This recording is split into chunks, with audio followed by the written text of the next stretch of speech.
Most people think confusion means failure. I've always thought the opposite. In everyday life, people try to avoid confusion. In school, it's treated like a disease. If you look confused, you must not be smart enough. If you hesitate, you must not understand. If you ask too many questions, you slow everyone else down.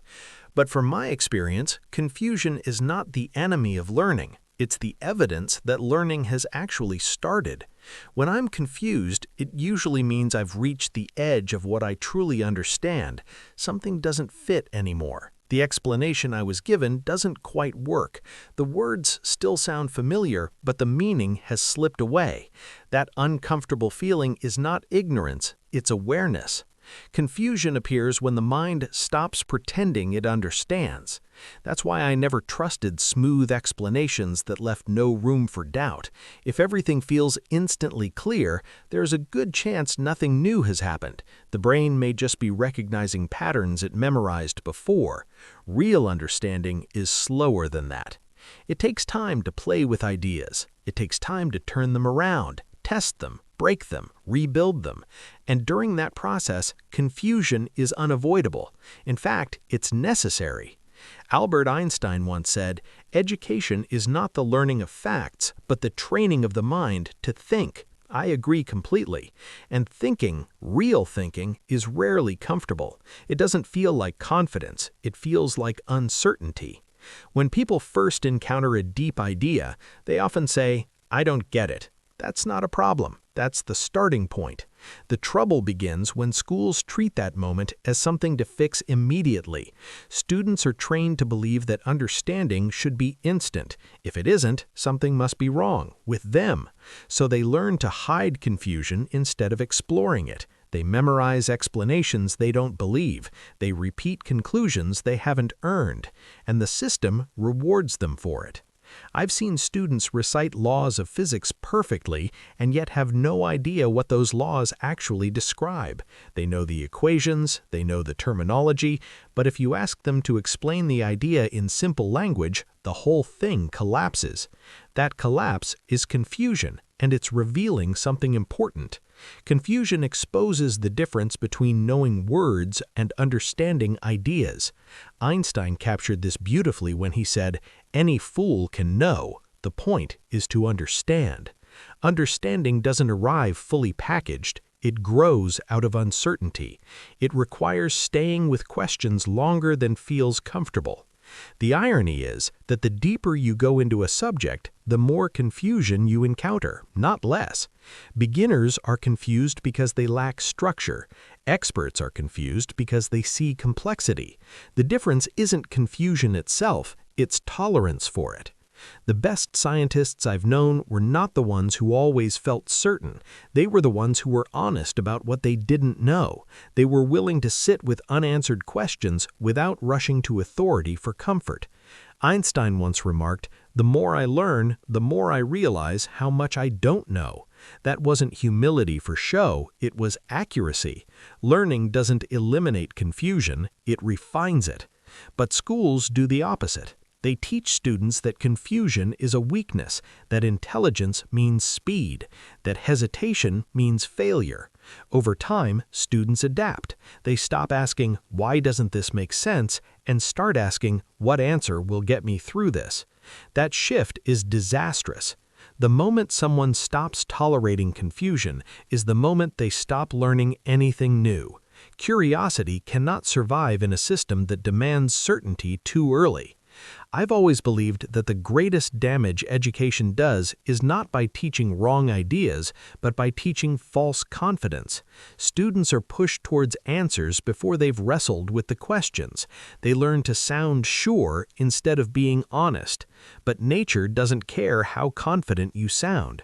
Reality doesn't reveal itself because you memorized the right formula. It reveals itself when you struggle with it, question it, and refuse to let confusion scare you away.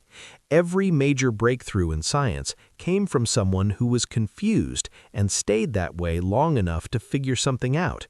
They didn't run from uncertainty, they followed it. That's why I never tried to eliminate confusion in my own thinking. I paid attention to it. I listened to it. I treated it as a signal, not a verdict. Because confusion is not a sign that learning has failed, it's the sign that learning has begun. This becomes even more important because confusion doesn't just mark the start of understanding, it actively drives it.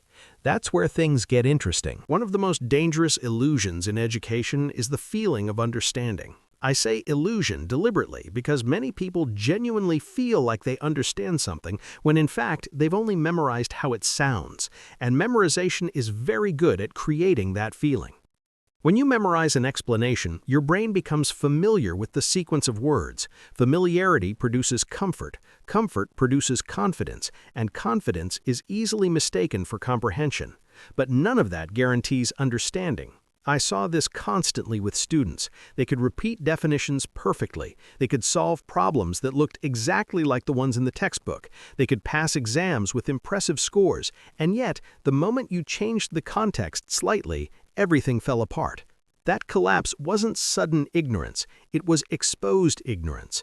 Memorization hides confusion by covering it with routine.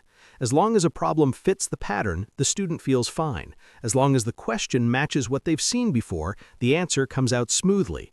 But the moment real thinking is required, when the pattern breaks, confusion returns with force. And instead of welcoming it, students panic. They think something has gone wrong, but nothing has gone wrong. The memorization has simply reached its limit. I used to tell students that if they couldn't explain an idea in simple language, they didn't understand it yet. Not because they weren't intelligent, but because the idea hadn't been rebuilt in their own mind. Albert Einstein said something very similar. If you can't explain it simply, you don't understand it well enough. That statement isn't an insult, it's a diagnostic tool. Jargon is easy to repeat, simplicity is hard to earn. Memorization gives people the vocabulary of understanding without the structure. They learn what to say, but not why it works. They recognize conclusions, but not the path that leads there. That's why memorization feels so efficient. It skips the hard part. But the hard part is the whole point. Understanding is not about storing answers, it's about building mental models, internal pictures of how things relate to each other. Those models don't come from repetition, they come from struggle. Confusion plays a critical role here. When someone memorizes, confusion disappears quickly because the mind stops questioning. It accepts the explanation as final. When someone is actually trying to understand, confusion lingers because the explanation hasn't settled into a coherent structure yet. That lingering discomfort is not weakness, it's construction in progress. I often compared learning to assembling a machine without instructions. At first, the pieces don't make sense. You don't know what connects to what. You try combinations that don't work. You get stuck. That frustration is unavoidable. But once the machine works, you don't forget it. Memorization is like being shown the finished machine and told what it's called. Understanding is knowing how to rebuild it from parts. Schools overwhelmingly reward the first and neglect the second. Students quickly learn that the goal is not to understand deeply, but to avoid visible confusion. They learn that hesitation looks bad. They learn that certainty is rewarded, even when it's fake. So they trade honesty for performance. They stop saying, "I don't get this," and start saying, "I remember this." Those are very different statements. The tragedy is that memorization doesn't just replace understanding, it actively interferes with it. Once a student feels confident, they stop investigating. The illusion of knowledge shuts down curiosity. Einstein warned about this when he said that premature certainty is the enemy of truth.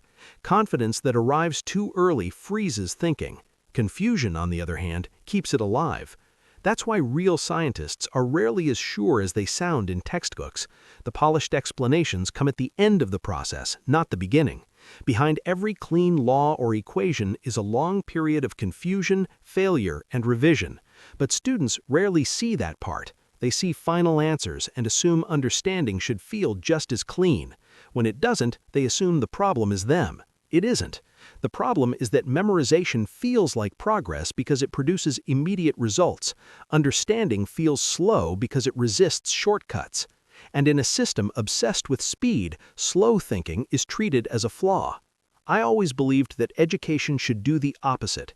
It should slow people down. It should force them to confront what they don't understand and sit with it long enough for something real to form. Confusion is the signal that memorization can no longer carry you forward. It's the moment where you must either retreat to authority or start thinking for yourself. Most people retreat. They look up the answer, they trust the expert, they accept the explanation without internalizing it. Confusion disappears, but so does the opportunity. Learning stops right where it could have deepened. But those who stay with confusion, who resist the urge to escape it, eventually notice something strange. The confusion begins to change. It becomes more precise, less chaotic, more focused. That's not confusion fading away. That's understanding being built. So the real question is this: what happens if someone learns to stay with confusion instead of running from it? If confusion is where learning begins, then the real question is what happens next? Most people assume that understanding arrives suddenly, like a light switching on. One moment you don't know, the next moment you do. But that's not how it usually works. Understanding grows quietly. It assembles itself while you're still unsure, and by the time it feels obvious, the hard work has already been done. Confusion doesn't disappear all at once, it transforms. When someone stays with confusion instead of running from it, something subtle begins to happen. The confusion becomes more specific. At first, everything feels unclear. Then gradually, you start to know what you don't understand. That's progress. Vagueness sharpens into precise questions, and questions are the engine of understanding. I've always believed that the ability to ask good questions is more important than the ability to give quick answers. Good questions reveal structure. They expose assumptions. They force ideas to show their limits. Michael Faraday, who had little formal mathematics, transformed physics not through equations, but through relentless questioning of simple phenomena. He stayed confused longer than most people were willing to, and by doing so, he uncovered entirely new ways of thinking about electricity and magnetism. Understanding didn't arrive because confusion vanished, it arrived because confusion was explored. This is where most students go wrong, not because they lack intelligence, but because they lack patience. The moment confusion appears, they want relief, they want closure, they want certainty. So they reach for authority. They ask for the answer, they trust the textbook, they accept the explanation, and the discomfort stops. But so does the thinking. Staying with confusion requires something rare: intellectual courage. It means admitting, "I don't know yet," without feeling inferior. It means resisting the temptation to sound smart. It means letting go of the performance of understanding and focusing instead on the construction of it. James Clerk Maxwell once said that what mattered most in science was not avoiding mistakes, but detecting them quickly. That attitude depends on being comfortable with uncertainty. You have to be willing to sit with ideas that might be wrong. Confusion creates that space. When you're confused, you're not committed to a conclusion. Your mind is flexible. You're open to revision. That openness is exactly what insight needs. Insight doesn't come from certainty. It comes from tension. The tension between what you believe and what the evidence suggests. The tension between explanation and observation. The tension between simplicity and reality.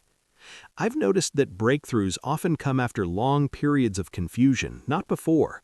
You struggle, you fail, you go in circles, and then unexpectedly something clicks, not because you forced it, but because your mind had time to reorganize itself. Henri Poincaré described this beautifully when he talked about ideas incubating beneath conscious thought. After prolonged effort and confusion, insight sometimes arrives when you're not even actively thinking about the problem. But incubation only works if the confusion was real and honest to begin with. If you skipped the struggle by memorizing someone else's answer, there's nothing to incubate. That's why memorization produces fragile knowledge. It works only as long as conditions stay familiar. Understanding, on the other hand, is robust. It transfers, it adapts, it survives new situations. And the only path to that kind of understanding runs straight through confusion. I've never trusted people who claim they understand something without difficulty. Either the idea is trivial or they haven't gone deep enough yet. Complexity reveals itself only to those willing to tolerate uncertainty. Niels Bohr once said that if you were not confused by quantum mechanics, you do not understand it. He wasn't joking. He was describing a truth about deep ideas. They stretch intuition before they refine it. Confusion is the stretching. Schools almost never teach this. They present knowledge as finished, polished, and settled. They hide the uncertainty that produced it. Students are shown conclusions without the struggle that made them meaningful. So they mistake certainty for intelligence. But intelligence isn't about always being right. It's about being willing to be wrong long enough to become right. Learning to think means learning to stay with confusion without panic. It means treating uncertainty as information, not as a threat. It means trusting that understanding can grow even when it feels uncomfortable. Once someone learns this, something important changes. They stop fearing difficult ideas. They stop relying blindly on authority. They stop equating speed with intelligence. They become independent thinkers. And to me, that's the real purpose of education, not to produce people who can recite answers, but people who can confront the unknown without flinching. Confusion is not a detour on the path to understanding. It is the path. And the moment someone learns to walk it willingly, they never stop learning again.